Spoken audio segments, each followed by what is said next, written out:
All right. So as folks continue to trickle in, good evening. My name is Tammy Thornton and welcome to the K-12 Climate Action in Connecticut and from Wilton Good Green. Apologies. And I'm Julie Deschamps, founder and chair of Waste Free Greenwich. Welcome. So American Public Schools use nearly 480,000 diesel school buses, serve over 7 billion meals annually, and are one of the largest energy consumers in the public sector. Transitioning to more sustainable operations in these areas provides environmental benefits and learning opportunities for students. Our presenters will inspire and guide you tonight to reduce the environmental footprint of our Connecticut schools, adapt and build resilience to climate impacts, and support teaching and learning on climate change, solutions, and sustainability. Following their presentations, we'll open the floor to questions for the last few minutes. Please use the Q&A feature, and guests will be muted throughout. So first, we're excited to hear from Laura Shifter, who is a senior fellow with the Aspen Institute Energy and Environment Program leading This is Planet Ed, which aims to unlock the power of the education sector to be a force towards climate action, solutions, and environmental justice. Laura is also a lecturer on education with the Harvard Graduate School of Education, where she teaches courses on federal policy and special education.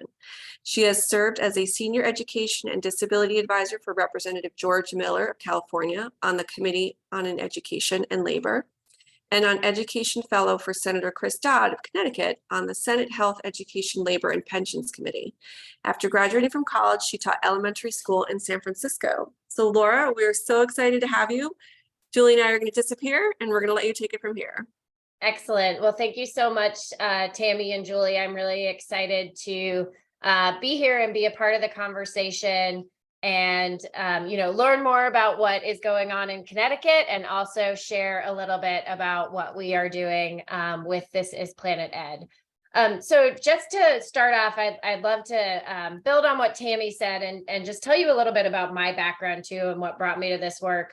My background's been in education policy for a long time, and it was about just over 4 years ago when the UN released a report on 1.5 degrees warming, when it kind of hit me for the first time, the urgency with which we had to address climate change. I think prior to that, I thought climate change was a concern, but I imagined it to be a problem that maybe my kids' kids would have to deal with and not something that would happen today. But in that moment, when that UN report came out, it really hit me in the face that we could have the best education system in the world, and it wouldn't matter as much if the full impacts of climate change took hold. So I really started to look around and try and figure out what I could do to help contribute to solutions on climate change. And I, looked to start working at climate organizations. And shortly thereafter, Jay Inslee announced he was running for president. And he said on day one of his administration, he would ask every department to submit its plan to address climate change. And it was in that moment that I realized I didn't have to go to another field to advance climate solutions. I could advance climate solutions within the education sector and actually leverage the things that I know well to start learning about what schools could do in this area. I think what I did is I started researching more about it, talking to the people that I work with. And the truth is the education sector at a systems level had not yet been vocal in its role in addressing climate change, and large scale climate solutions hadn't really considered the role that education could play. But there's both a big need and an opportunity. And Tammy talked about this a little bit. There's a big need because there are nearly 100,000 schools across this country, each with their own carbon footprint. I think sometimes when we're working in schools, it's hard to remember actually how big of a sector education is. And to serve children and youth across the country, our public schools have a significant footprint. They use a significant amount of energy, food, and transportation. That all need to be addressed if we're going to decarbonize our education system and be a part of climate solutions as well. There's also a big amount of need because schools across the country are being impacted by climate change as we speak. Schools are being closed for hot days because they lack adequate air conditioning. Schools are being closed for longer periods of time. Kentucky, for instance, experienced flooding this summer at the end of July, and there were several schools that were closed for months and actually were very delayed in their start of school because of the flooding. So we've seen with COVID how much school disruptions and closures can impact our students, our families, and communities. And right now, our schools are being impacted by climate change. So there's a lot that we can actually do. There's also a lot of opportunity.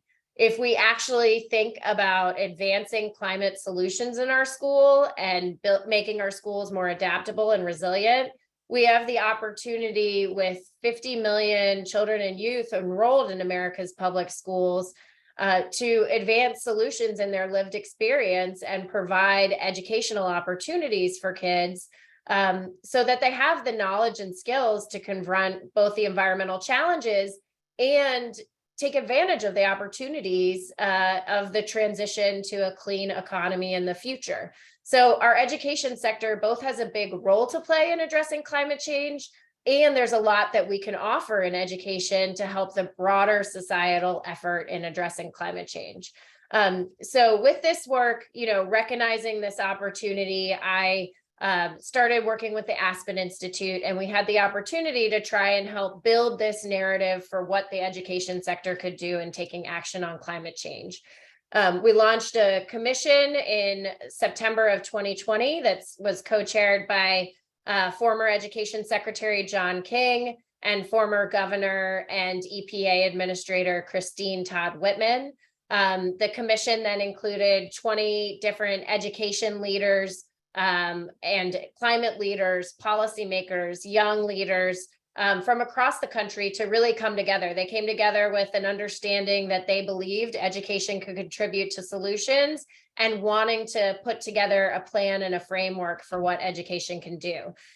So I'd love to share with you just a little bit video of our commissioners talking in their own words about why this issue is important to them. As an educator and as the father of 2 daughters, I worry a lot about the world that we are leaving our young people. It is a world deeply damaged by our reliance on fossil fuels. And the question is, how do we move forward from here? I can't imagine a future for my daughter where she doesn't have access or opportunities to connect with the land the same way I did because of climate change. I realize that if I want my daughters to be able to have the choice to live in South Florida 30, 40, 50 years from now, we're going to have to take action. When I served as mayor of New Orleans, I witnessed the impact of climate change directly. It came with the increasing intensity of hurricanes and floods. When I see the climate crisis, I see it putting so much pressure and weight on people's ability to just exist as they are. We know that the impact on the environment has a real significant impact on children's ability to learn. This is the moment where we have to make a decisive commitment to create the cleaner future that can stave off the worst impacts of climate change. Inequity is the challenge of our lifetime. And the only way that we're going to overcome these inequities in our society is through the future leaders that we have in schools. I am very concerned about climate change, and I recognize that schools offer us a huge opportunity. The education establishment is a very large industry, and there's a lot that can be done. In the places I'm from, quality climate education could make such a difference in people's lives. And I would really love to make that happen in my lifetime. Public schools can prepare and have to prepare our kids for the high wage, high skilled jobs in a new clean economy. Our students are our future. The leaders of tomorrow are being educated in our classrooms today. Why would we not want them involved in the climate dialogue right now?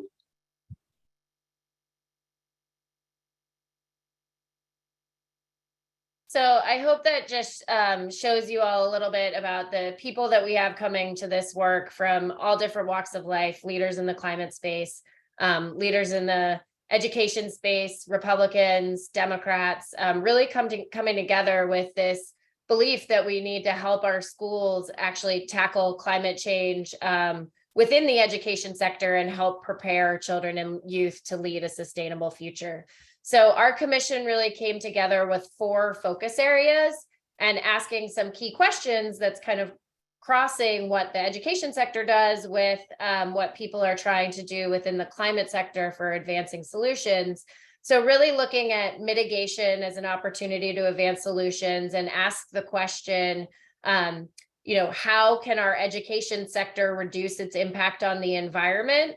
And so really thinking about transitioning to more sustainable operations, including energy, transportation, and food use. Asking the questions around adaptation and how can our schools adapt and build resilience in preparation for disruptions and negative impacts related to climate change. Thinking, of course, about what schools do really well and how can our education sector support teaching and learning to equip children and youth with the knowledge and skills to build a more sustainable world. And recognizing that communities, low income, Black, Latino, Indigenous communities that are most impacted by education inequities are also those that are most impacted by climate inequities. So how in this moment of transition can we advance equity-focused policies, ensure diverse voices are a part of the conversation around what schools can do, and elevate and prioritize those communities in a transition to advancing climate action in our schools. The commission held a listening tour to learn from people all across the country, learn about the amazing work that is occurring. We're going to talk about some of the amazing work that's occurring tonight in Connecticut, which is great. And our commission, really heard from people on the ground, students, educators, superintendents, school leaders, about the work that is occurring and how policies, how systems level change can really help support and bolster the work ahead. And based on what they learned over the course of listening to people on the ground, the commission released the K-12 Climate Action Plan in September of 2021. And what this plan really does is it tries to outline a framework for what the education sector can do and talk more about policies that can be in place to help support the education sector in taking action on climate change. The commission really envisions a future where our hope is 10 years down the road that those 100,000 public schools all across the country are really beacons for climate action. And the over 50 million children and youth in schools are actually prepared to lead that sustainable future that we need.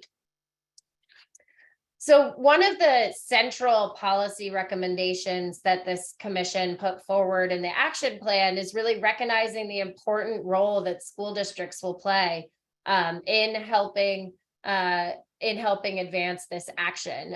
Climate change is a really low, even though it has global consequences, there's a lot that can be done locally to advance solutions, and recognizing the opportunity that school districts can really play a leading role here. The commission recommended that school districts develop and implement K-12 climate action plans. What we've seen is there are a lot of cities all across the country that have been developing and implementing their climate action plans, but oftentimes cities are separate jurisdictions from school districts because school districts are governed by a local school board and have the superintendent. And so there's actually an opportunity for school districts themselves to develop their own climate action plans that look at these needs around mitigation, adaptation, education, all through a lens of advancing equity. There's also the recognition that school districts can't do this on their own, and it would really benefit from support across both at the state level, how states can really prioritize this issue, advance policies to support their school districts, provide resources and funding to help school districts doing this work. And the federal government can also provide this support to really catalyze and scale this action. Our commission also recognized that there's opportunity here for business, philanthropy, media, and advocacy to help bolster this work in school districts as well. There's opportunities for business to partner with school districts and help ensure that we're building pipelines to jobs in the clean economy that we need. There's an opportunity for philanthropy to help provide capacity support for school districts, opportunity for media to talk more about what's going on, and for advocacy to really push this work in school districts as well. Now, one of the things I want to emphasize here too, we're talking about this work in Connecticut tonight, but one of the things that's really powerful is Connecticut's taking great action, and this work is occurring all across the country too. We're seeing Dallas has shifted to renewable energy, and now Dallas is saving millions annually in their energy costs. We've seen student-led initiatives in Salt Lake City push their school districts to adopt a clean energy resolution. We've seen similar resolutions in Miami and LAUSD, and this work is really starting to take hold. New York City Public Schools and Montgomery County Public Schools, just right here in Maryland, I'm in Virginia, they're pushing to transition their entire school bus fleets to electric. And school districts are really leading and developing these climate action plans too. Prince George's County, which is also in Maryland, they've developed a robust climate action plan that could be used as a model for school districts looking at how to engage communities in developing these climate action plans. Salt Lake City in Utah has also developed one. Denver Public Schools is another school district that's developed a robust climate action plan, and they actually have a toolkit that has gone along with that climate action plan as well and can be a resource. I also just want to share with you all some resources, and I know Tammy is going to share some of this after this webinar as well, but some of the things that we have that I'm hoping can be useful for you all. We have the link to the climate action plan, which I'm hoping can be useful. We have a guide that really outlines some key questions to get started. So if you're working in your school district and you want to start asking some of these questions, this will provide a guide for some, yes or no questions to get you start thinking about the buckets around mitigation, adaptation, education, and equity. We have a link to a menu of solutions where you could learn about solutions that are being advanced by other school districts and other places. And we have two guides that we've developed related to federal legislation that's been out there that can really help school districts catalyze action as well.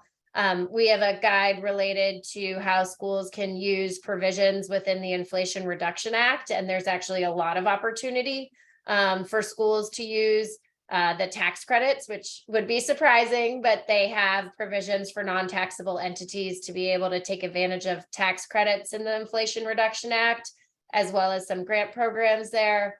And there are also grant programs in the Infrastructure Investment and Jobs Act as well. So these guides can help provide some resources to help schools take climate action. And I'm also happy to answer any more questions around those pieces in particular when we get to questions, but I'm really looking forward to hearing more about what is going on in Connecticut currently.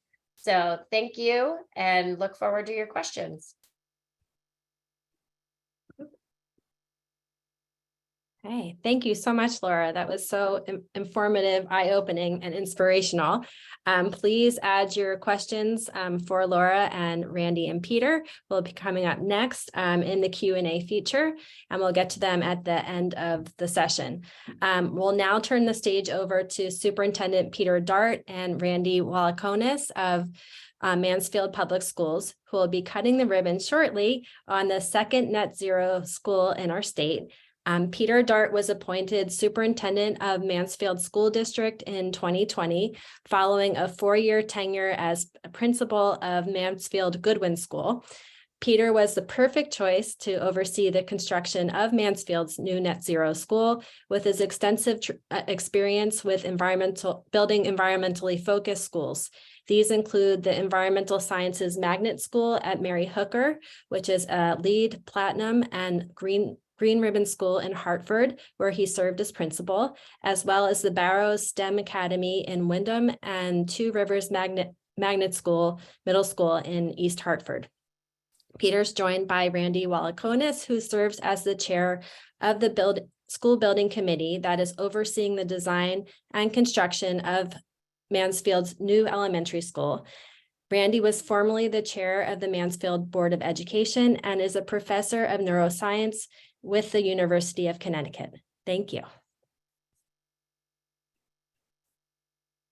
Great, thank you, Julian. I have to acknowledge, I come on the scene and get all this credit, but Randy has served as the school building chair for 5 years.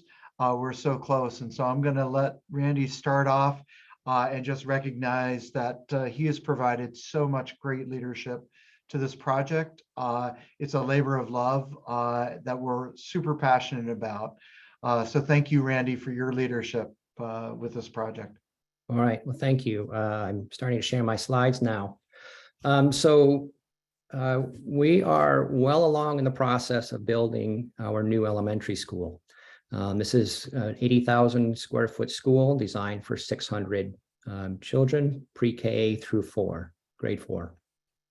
And we're building this to replace 3 really old elementary schools in Mansfield. We had excess capacity. The buildings needed an awful lot of work. And so the Board of Education decided they would go ahead and build a new school. This is a building that's partially paid for by the state of Connecticut, which creates some extra sort of hurdles you have to jump through when you're trying to build it. And we are almost done. We have our certificate of occupancy. The elementary school will be moving in there in April from our other 2 buildings. And this was designed to be a net zero energy building, and it is a fossil-free, fuel-free building, except for a diesel generator as a backup power supply. Otherwise, there is no fossil fuel that's going to be used in this building. And I'm going to let Peter talk a little bit about the educational needs. We're very interested in the building itself, but it has to meet our educational needs. I'll let Peter talk about that for a little bit. Thanks, Randy. Certainly net zero is in the air that we breathe here in Mansfield. We have a community that's very committed to it. But of course, as superintendent, we're teaching learning focus. And so we really were thinking about the best practices that we saw in 21st century learning that was occurring in our district, and the challenges that our aging buildings presented us with. And so as we were thinking about a new building with this lens for 21st century learning, we thought about the learning spaces, knowing that our scholars needed open, flexible, common spaces for collaboration, that we needed flexible spaces for project-based learning that included movement. We needed quiet spaces for independent work, as well as multiple options for student seating, that many of our classes use flexible seating. And it's just exciting now to see FF&E, the furniture moving in, and that most things are on wheels because we needed that flexibility. We also recognize, and certainly the pandemic lent a lot of urgency to this, but our outdoor learning spaces became that much more important. And we know the importance of environmental sustainability education and the impact it had on our students. But as we reflected as a district, we had a very clear vision of what 21st century teaching and learning was, because of our core beliefs, because of our portrait of the graduate, which are our 5 C's, and our key drivers of knowing students and supporting the whole child and ensuring deep learning. Ultimately, we wanted the building to reflect the kind of teaching and learning that we knew existed in Mansfield, but we wanted to further explore and make sure that the building best supported that. The last thing I'll comment on is the next slide, and that is environmental education has been always a part of how we do business in our elementary and middle school. So we have a focus on zero waste. Our classroom, food service, and operations are working really hard to make these goals. We just had 2 teachers spend time in Denmark learning more about the practices of zero waste. So we have student involved in environmental clubs, net zero student ambassadors who are going to be tour guides. We have a school garden and farm to school program. The kitchen itself became a very important place in design that Randy will talk about from an energy point of view, but we knew that we wanted our food service to move towards more scratch cooking. We wanted to reduce waste, like getting away from milk cartons and having milk dispensers and reusable glasses, condiment dispensers. We will have a very active composting program, and we've already sponsored plastic-free days. We wanted to make sure that our programs continue to support that in food service and in our classrooms. Okay, so I'm going to talk about the building project a little bit. As I said, the building committee was formed, it was approximately 5 years ago now, with the task of creating a building. And we weren't tasked with building a net zero energy building. That's something that we decided really early on in the process.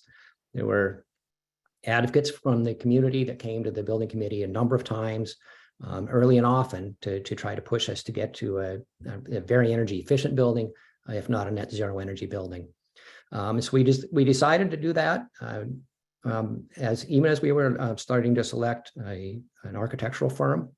We are using the firm of TSKP Studio, which is based in Hartford. And they have partnered based on our desire to have a net zero energy building, partnered with CMTA engineering firm and Calderonin to design the building for us. CMTA is a firm that has done a number of net zero energy school buildings. If you Google the Discovery School in Alexandria, Virginia, that was one of theirs. But they've had a lot of success in creating net zero energy, and they have the modeling systems in place for the different aspects of engineering that need to happen for this type of a building.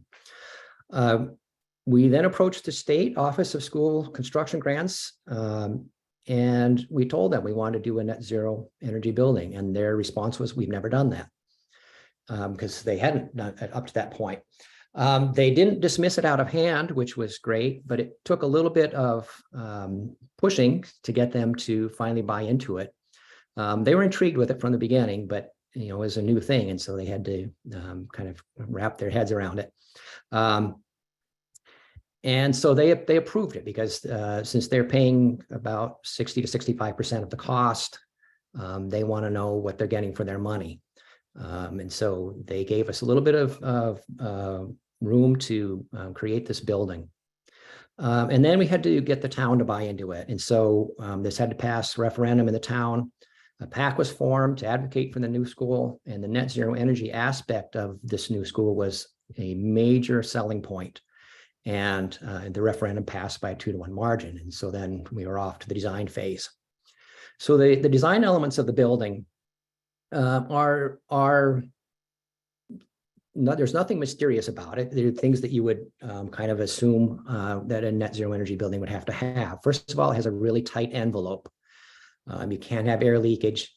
We just did our blower door test, and we're about 1/3 of kind of the baseline design in terms of air leakage. And so it's a very tight building. There's enhanced insulation. Typically in a roof, you have a insulation R value of about R30. We have R35. For exterior walls, you have an R value of 13. Baseline, we have about an R20. So slightly more insulation around the building. There is some other continuous insulation to avoid what we call thermal bridging, so that you don't have the structural elements of the building conducting heat in or out of the building. We have an extensive photovoltaic array, and I'll show you pictures in just a moment. About 1,450 panels on the roof, generating 454 kilowatts. This is actually, it's over-designed by about 20% so that with time, the PV panels don't produce quite as much as they do when they're brand new. But this design is designed to still provide enough electricity 25 years down the line from now. We're using geothermal wells. We have 66 wells that were dug in the field behind the school. That'll be used for heating and cooling.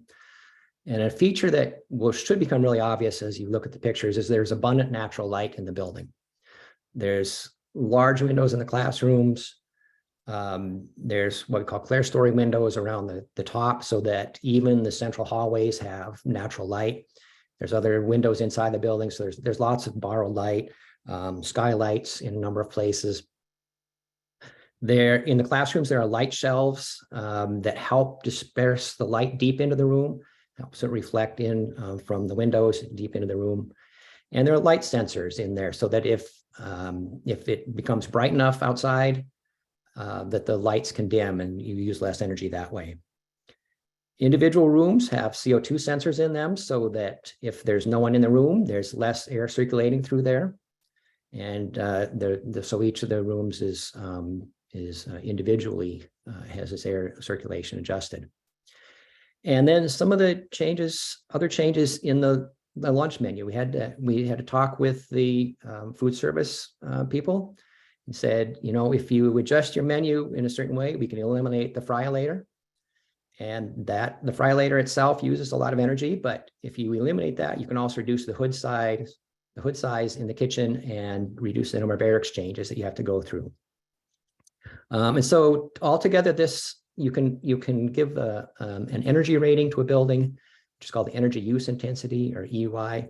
And ours is around 20, and that's a way of telling how much energy it's going to use over the year. If you get down to that level, you're truly getting the net zero energy realm. So all of these things are kind of off-the-shelf technology, but you put them all together to create the net zero energy building. So this is a site plan. We have a major road going across toward the top. The school is situated towards the back of that lot. There's the Mansfield Hollow State Park adjacent to the school, where there's lots of trails for running and you know, taking hikes and stuff like that. So that's can be a great educational resource. I will show you some other pictures now from the actual building. So here's where we're at right now. You can see we've got, you know, the parking lot's in, the bus loop is in, we've got lights on in the building, and there are various wings of the building, which I'll talk about again in a moment. And then from the other side, this is looking from the south towards the north. You can see the extensive number of solar panels on the roof. Kind of every part of the roof is covered with solar panels. The geothermal systems are up to the upper right and underneath the outfield of that ball field. That's where the geothermal wells are. And so that's, you know, that ball field was torn up for construction, has now been reconstructed. A couple of other things I want to point out on the outside is this area, kind of the bottom and the central, is an outdoor learning area. And then this other one off to the bottom right. And so this is on the bottom to the left here. This shows the outdoor activity space that was included.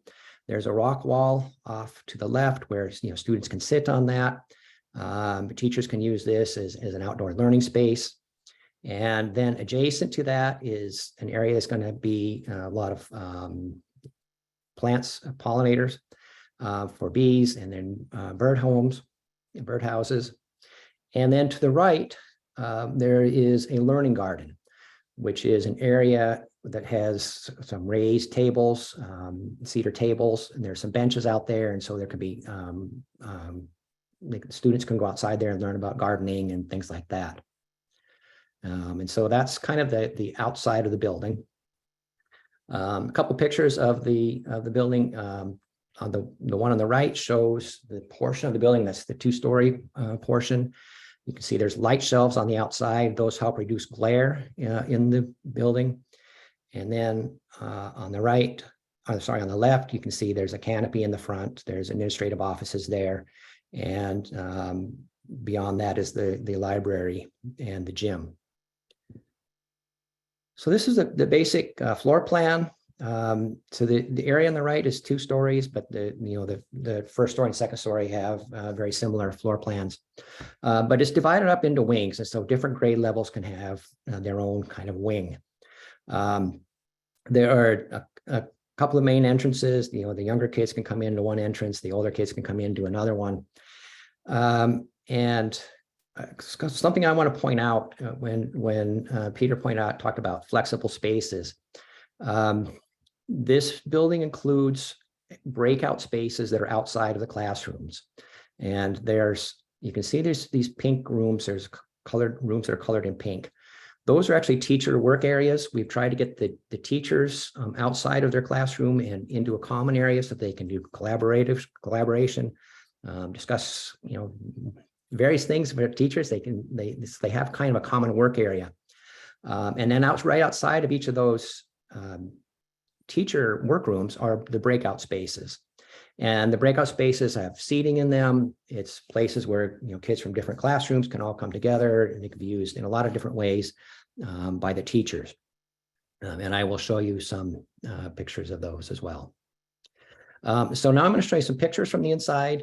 I'm going to start with pictures from this main hallway right here in the middle. And on the left, you have a view kind of from the front door. You can see it should be obvious that there's just lots and lots of natural light in there. We have the clerestory windows that are up high that bring the light in. At the far end, there's a curtain wall, glass curtain wall that goes out to a balcony. So there's lots of light comes in there. Wood beams at the top, wood panels between the beams. And then in this area above the stairs you can see it's very bright there. There's a very large skylight above that, and it brings lots of light in. And then the picture from the right is kind of from the reverse angle. Again, you see lots of light, lots of windows. The library is kind of straight ahead there. And the next picture is going to be by this railing. And we're going to turn to the right. And you can see this is what's going to be the cafeteria. The floor is covered now with protective material because the movers are moving the furniture in. But again, you can see a big open space, lots of light, lots of windows at the end. And to the left in there is the gymnasium. In this area is the gymnasium. And then I put the picture of the rendering from before we started construction, and this is what the architect said it would look like, and you can see that it actually matches really closely. We just got to get the tables in there and the little dividers to divide that cafeteria up into smaller spaces for the young children. Another view of that cafeteria area with all the light. So this is a couple of classrooms. The one on the left is before furniture went in. The classrooms have different configurations of the cubbies and the lockers, depending on how old the kids are. There's windows into the hallway to let borrow light into the hallways. There's clerestory windows at the top so that there's again to let light in. The picture on the right is a classroom. We now have some of the furniture in there, and as Peter mentioned, a lot of it's on wheels. It can be moved around. There's some of these little stools that kind of rock on the bottom. So if you got a kid that likes to wiggle, they can sit on there and stay seated, but move at the same time. There's carpets on the floor for different as a learning areas, like in front of this television screen that actually can lower down close to the floor. And this room on the right is actually north facing, but you can still see there's light shining in there from the clerestory windows. These are some of the breakout spaces. They're spaces, the one on the left here, you can see these windows behind the seating. That's from the teacher work areas. So they have an easy view of the breakout area. And you can see that there's different colors. Each of the wings has its own sort of color pattern to help kind of identify them. But it gives lots of flexible space for the teachers to work with kids and individualized learning. This is a picture from a while back. This is when the geothermal wells were going in. You can see that the wells have been drilled. There's pipes coming out of them. Those are all now connected. They go to a manifold that's kind of halfway to the school building. And the school building is kind of on the far back there. This is back when it was just kind of a skeleton. But the geothermal wells are in there. They're now buried. And they connect to the school building. And this is the mechanical room where they come in. These big pipes in the middle here is the geothermal system coming into the school. And that's where the heat exchange happens through a lot of the mechanical machines in this room. And I also want to mention that this is a self-contained school. Mansfield, apart from Yukon, is quite rural. So the school building is on a well, and we have to manage the stormwater runoff on site. And so buried underneath the parking lot are these very large stormwater management systems. The water can drain into these, and it can then return into the ground. The soil here is really permeable, so the water will drain back into the soil there. Whatever water doesn't get absorbed by those stormwater systems will drain into the small rain garden that you see on the right. So broader impact.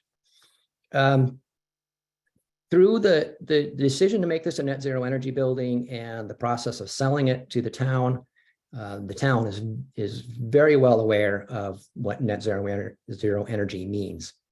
And it has kind of helped prod the town in towards other energy efficiency measures.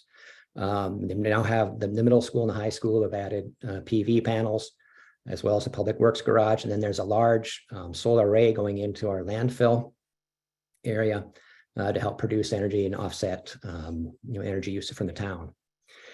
We also feel that this elementary school is going to serve as an example for other districts. We have an energy dashboard that's going in right by the front entrance. It's going to show our real-time energy production and usage. And you can calculate how much you've used over the year and a number of other measures.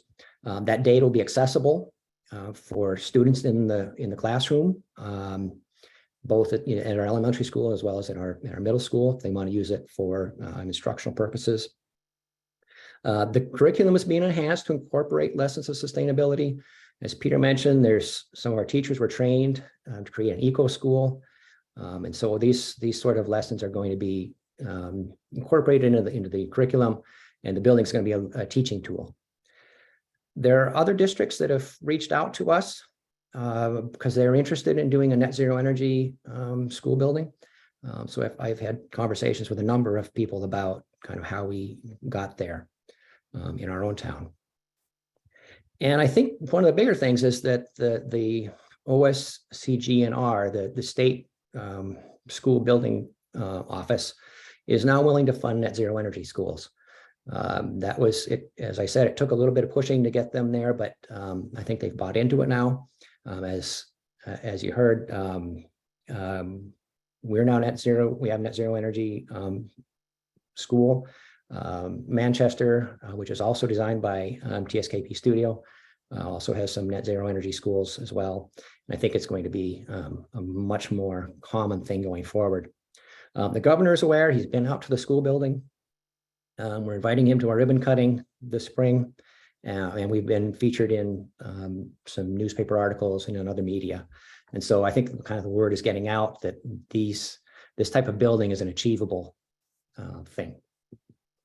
And then with that, I will stop sharing and we can take questions. Okay.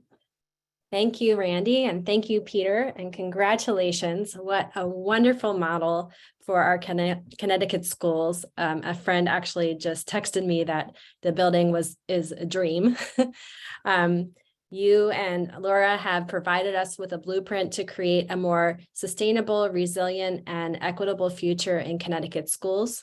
Our state is making progress by mandating climate change education and providing incentives to encourage zero-emission school buses. And we're hopeful that legislation regarding carbon neutral schools will pass this session.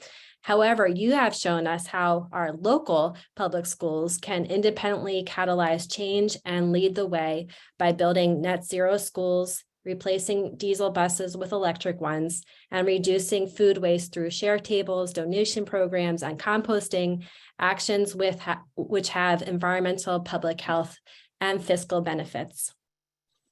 I'm going to turn it over to Tammy. Yes, yes, I wish you saw my face when you started showing me those pictures of the inside of the school. So we do have some questions in our Q&A. I do want to go to two questions that I had posed to Laura earlier that I would hope that she could just reflect for a few minutes on, because we're ahead of schedule, which is the first for many of us in this webinar world. So I had asked Laura, because I was very interested in some examples of yes, we can go to your document later, but what are some examples of how schools can benefit from the Inflation Reduction Act and the other bills that you had discussed in your slide? So we'll start with that one. Yeah, so first, one opportunity to think about within the Inflation Reduction Act are these tax credits. So just so you all know, the tax credits are available. If you're eligible, you get the tax credit. There's no competition for them. There's a lot of opportunity there. And they do include this provision called, it's being referred to as direct pay, which essentially allows non-taxable entities to get the money directly instead of passing a credit off to a third party and have them reduce the cost. So it's a great opportunity for schools. We are waiting a little bit for some clarity in terms of what that can mean. But just an example, if a school district wants to purchase a solar system for their school and it's under 1 megawatt, the base tax credit is 30% off the cost of installing that system. So it's a significant amount of money reduction. There are additional things that you can do if you're using materials that are made in the US, you can get an additional 10% off. So there's these ways that these tax credits can really stack up and help reduce the overall cost. And then when you think about the potential energy savings in the future, you're going to pay for your system off a lot faster. Another example, since you talked about school buses, there are tax credits for clean energy vehicles where you can get up to $40,000 off of a school bus, an electric school bus. So these are just some examples. They are available. Anyone that's eligible, can benefit from these. So the big thing is whether people know about them and whether they will take advantage. So there's going to be more guidance coming out from the IRS about how to do some of this stuff, but those are big opportunities. There are also some grant programs that will be run through the Environmental Protection Agency. There is a clean bus grant program that's already been going through that bipartisan infrastructure bill. And they have been getting electric school buses on the road. So those are just some of the things that you can look out for that can really help the school districts do some of this work. I saw a question in the chat around some of the buildings being old in Connecticut. And, one of the things I would suggest in terms of determining what's best is really looking at that individual building and doing an assessment there around what the best project would be for that building. But there are energy efficiency tax credits also available within the Inflation Reduction Act that can be used by schools too. So that's just some of the opportunities that are out there. That's great. And then just really quickly, from all of those listening tours, is there one or two great examples of some kind of student feedback or student I can't even think of the word, examples of their engagement to share too? Yeah, we heard in particular from two of the students leading the effort to push Salt Lake City to pass an 100% clean energy resolution. And those two students really worked within their environmental club. They worked across the two main high schools in Salt Lake to come together. And they started meeting with school board members. And it's interesting talking to them because they're like, the school board members weren't really listening to us at first. And then we had to figure out how to make our case and build our argument and show to them that there will be the savings in the long run if the school district does it. So they went through this process of actually learning how to make an argument and engaging in civics in that way, which is great. Ultimately, that school board unanimously passed the clean energy resolution, and students were really the driving force behind that. And we've seen similar things happen in Denver. Hopewell Valley, New Jersey was another place where students really led a similar effort. So there's a lot of opportunity to get students involved, both on the climate side, but also learning how to activate and make change within their community, which is going to have a lot of benefits in the long run too. Awesome, thank you.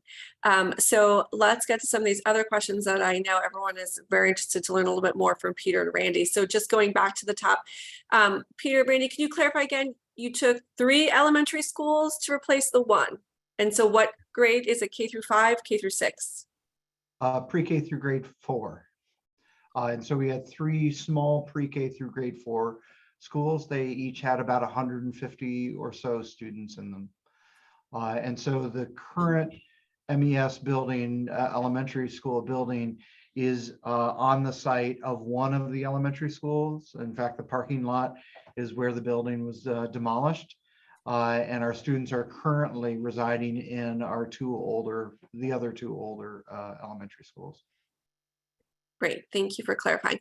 And then just a disclaimer that, Julie and I know Ginny Walton very well, who's your Mansfield recycling coordinator, and have done a previous webinar with your, I think maybe previous food service director in Mansfield. But so for one of our attendees' question about milk dispensers, do you know the history about the milk dispensers? And I think whenever we talk about food donation programs in our cafeterias, it's always really about who's running the show and what they want to approve, not necessarily what's truly allowed state regulation wise. So there clearly were no issues on state regulations for you to dispense your milk dispensers, right? That's I think you guys got very specific size cups that equaled out to.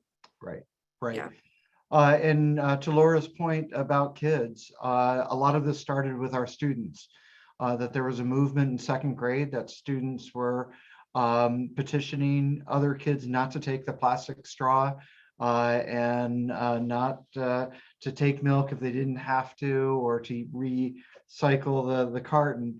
And so we had a plan in place for milk dispensers before the new elementary school. So that was well on its way. Unfortunately, the pandemic interrupted that plan to implement it. So we just picked up with it and are eager to see our kids use those dispensers.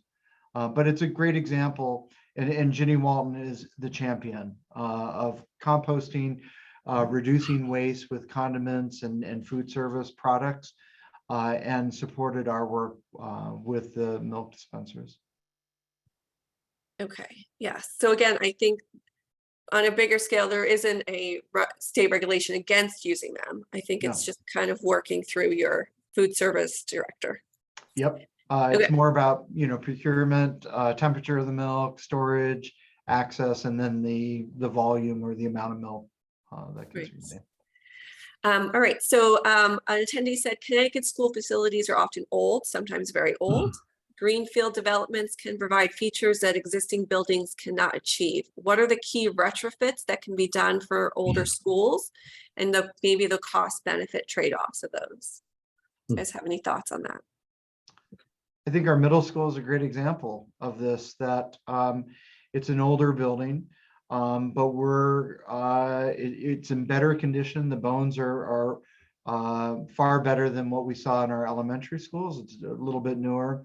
So when we invest in renovation or repair work, such as our roof, we took advantage of every opportunity then to go with a white roofing product and the voltaic panels. So I think it's being strategic in how to best maintain the buildings and take advantage when there are opportunities to do a roofing project or invest in energy saving strategies. Right. Randy, anything else to add? Yeah, I mean, that's exactly right. As sometimes you have to wait for the opportunities to show up. Adding PV is generally a fairly straightforward thing. But in terms, like, you can have lots and lots of solar panels and still be putting out lots of carbon. And so, whenever there's a chance to upgrade heat pumps or anything like that, that makes a big difference. And insulation. So some of these things they're not technologically complex, but they can make a fairly big difference. Right. So again, I think as Laura said too, it's kind of looking at where you are with your building, assessing the building, and taking a look at maybe these tax credits or these other opportunities to see where best to start with a retrofit piece. So Sarah said, fantastic project, and it's clear that you're very proud of your efforts, as well you should. My question relates to the advocacy group that pushed for net zero building. What community members, organizations formed the advocacy group, and was the BOE and the Board of Education and Board of Finance the largest advocates? And is this building specification the new benchmark for all of your new construction? Okay. So the advocacy group was strictly grassroots. They were concerned citizens that came from the very first building committee meeting. They showed up, and they showed up at every one since then. It's not a very large group, but it really kind of pushed us into this direction. And so, you know, the Board of Ed, we don't actually have a Board of Finance per se in our town, but they were not the advocates for it. But the building committee adopted that, and then, you know, as we sold it to the town, and the townspeople really bought into that. So that was, I think, really a grassroots kind of effort. And I think if there's building projects going on in your town for any municipal building, I think I would encourage everyone to show up and discuss it. What was trying to remember what else? Oh, is it the new benchmark for all construction in our town? Yeah, our town is very interested in trying to improve the energy efficiency of its buildings. Many of our municipal buildings are very old. There are studies underway about what to do with the old buildings and how to fix them or replace them. So I think that the net zero energy school kind of led the way on that. Can I just add, we had a run at building a new school maybe about 5-7 years prior. So we learned what not to do. And I think part of it was creating a compelling story that multiple stakeholders felt connected to. So net zero was one of them. But I think the previous superintendent, Kelly Lyman, laid out some really effective groundwork to get community input that really lifted up our vision of 21st century learning. And people quickly recognized that if we really were to believe in 21st century learning, that our classrooms had to evolve and they needed to look different. The spaces needed to be more flexible. So I think that it was a multi-pronged effort. And that many people saw the advantage of doing this project, even though it represented great loss. You know, in superintendent school, they teach you never to close buildings. But the way to do that is when you're closing buildings to create a provocative, eloquent kind of vision of what are we getting in return for that. And so while there are some families that are mourning the loss of a local neighborhood small school, they are intrigued by this beautiful new building that we have and recognize how that will benefit their child. That's great. And we have some similar questions just again about like the advocacy and how you got it through. So I'm going to hold those off and just say that we will send these to Peter and Randy. And if they have any additional comments on some of your questions, then we will compile those and get those out to everybody with answers. But I do just want to ask both of you, can you talk a little bit more about the teacher involvement in the curriculum and this eco school and what is that? And then we're going to wrap up. Yeah, so Randy, you might want to talk about just the design process and the ed specs because teachers were very much involved in that. But going along with this idea of net zero, we started very early having our STEM teachers lean into teaching net zero energy transfer and starting to build capacity in student ambassadors that were ultimately will be our tour guides of the building, both in video and in person. But we knew that our science program, very much to Laura's point, needed to lean into climate action and research around why net zero is needed. So that really was an easy lift because we were really in that neighborhood, so to speak, and the net zero building became kind of an example of a living laboratory that we're going to lean into. Meanwhile, we're lifting deep learning and student-centered learning. We know Finland and Denmark are way ahead of us, and they're also way ahead of us in climate change and zero waste and net zero. So our teachers are going over there, learning these practices and just being blown away with how these things pair so nicely together. So when we talk about project-based learning, sustainability, and zero waste and net zero building design, we're living the best of all of those worlds. Yeah, and I will just really briefly say, before we even started putting pencil to paper in terms of the actual design of the building, we had lots of conversations with teachers, administrators, parents about what they wanted in the building. And so that was something that created something called the educational specifications that was used then by the architect to try to create these sort of flexible spaces that we needed. And so that gave us a lot of guidance, but there was a lot of input from stakeholders.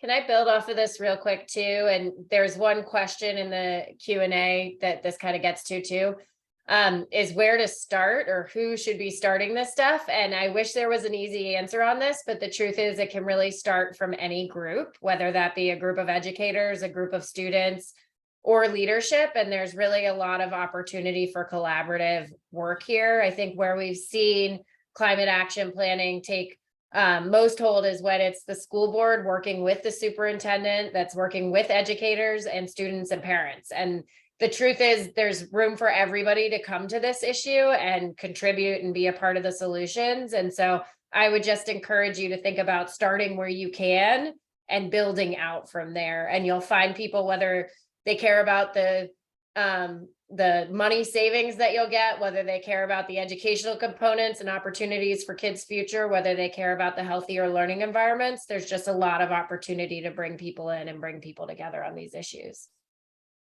And I think that was well said, Laura, and a great way to conclude. So on behalf of Waite Street Greenwich and Wilton Go Green, Randy, Peter, and Laura, thank you all so much for coming and offering your amazing advice and kind of shedding light into this idea of net zero schools, but also about, Laura, all this advocacy and this work that can be done. So once again, this has been recorded. We will be sharing slides. We will be sharing resources. And again, that Q&A, if we feel like we missed something, we will ask our presenters to respond to it, and we will get that all out to folks hopefully by the end of next week. Julie?